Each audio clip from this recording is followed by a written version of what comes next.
Welcome to the deep dive.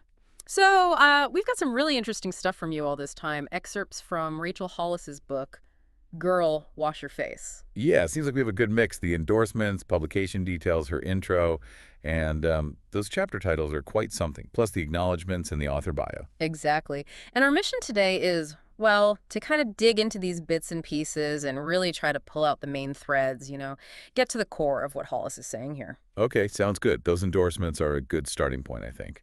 From Megan Tamtay, Jen Hatmaker, Jessica Honegger Jefferson, and Alyssa Bethke, Hmm. there's a definite pattern. Right.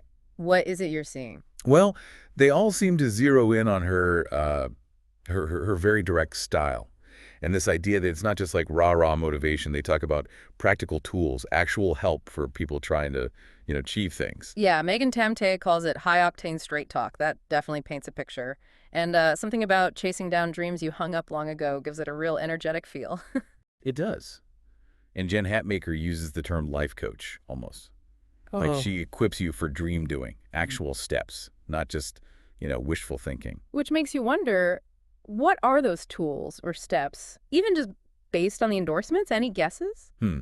It's hard to say specifically from just the endorsements, but Hatmaker's dream doing suggests, actionable strategies, Mm-hmm. maybe goal-setting frameworks, or like ways to tackle procrastination. Could be. We might get more clues later. Probably in those chapter titles, yeah. Yeah. They might hint at the specific zones she targets with that practical advice. Okay, and then Jessica Honegger mentioned something I thought was interesting, that ability to make you laugh out loud and also completely rethink your entire life, all in one go. Yeah. That's a potent mix, isn't it? Humor that makes you sort of lower your defenses, maybe, and then wham, some serious food for thought. Suggests it's not like a dry lecture. Exactly. And the fact that the Beth Keys endorsed it too, they come from maybe a slightly different space, suggests her message has, well, pretty broad appeal. Okay, so let's get into the book itself then. That introduction, the Hey Girl, Hey section. Wow. It hits you right away with that core idea. You mean the you and only you are ultimately responsible for who you become and how happy you are, line. That's the one. It's pretty bold. Could be tough for some people to hear, I imagine. It is bold. It kind of cuts through excuses, right? Blaming other people or situations.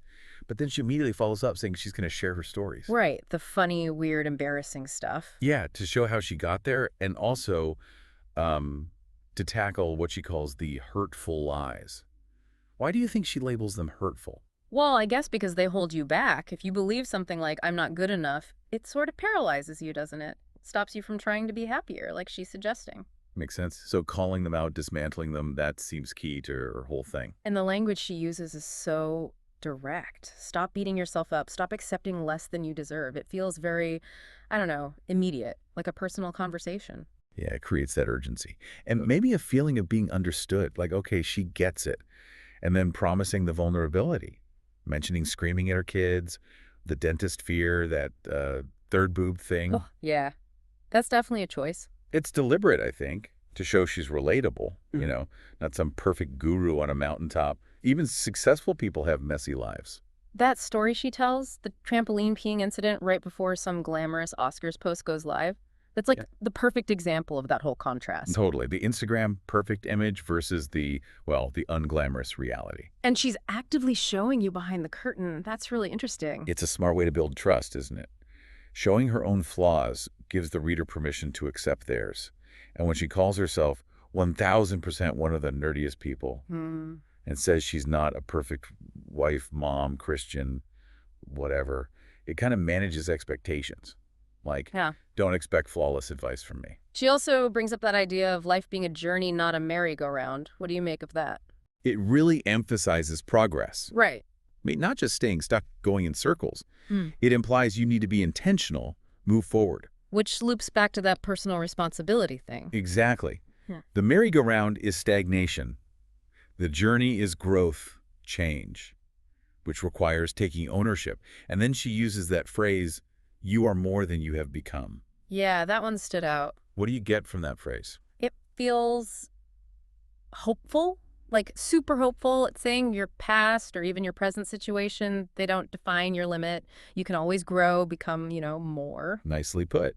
And then those chapter titles we mentioned, they give us a window into the hurtful lies she is targeting. Right. We saw things like organize more polite, I need to make myself smaller, even the funny, I'm going to marry Matt Damon. Uh-huh.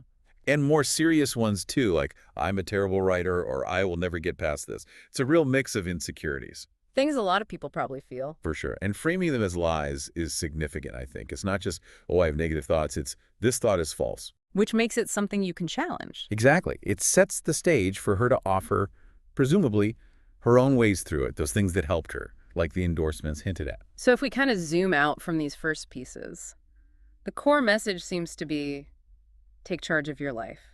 Recognize the junk thoughts holding you back the lies and challenge them. Yeah, and she builds that connection by being really open about her own struggles and imperfections. Like, I'm messy too, but here's how I'm working on it. Relatable vulnerability plus a firm push towards doing something about it.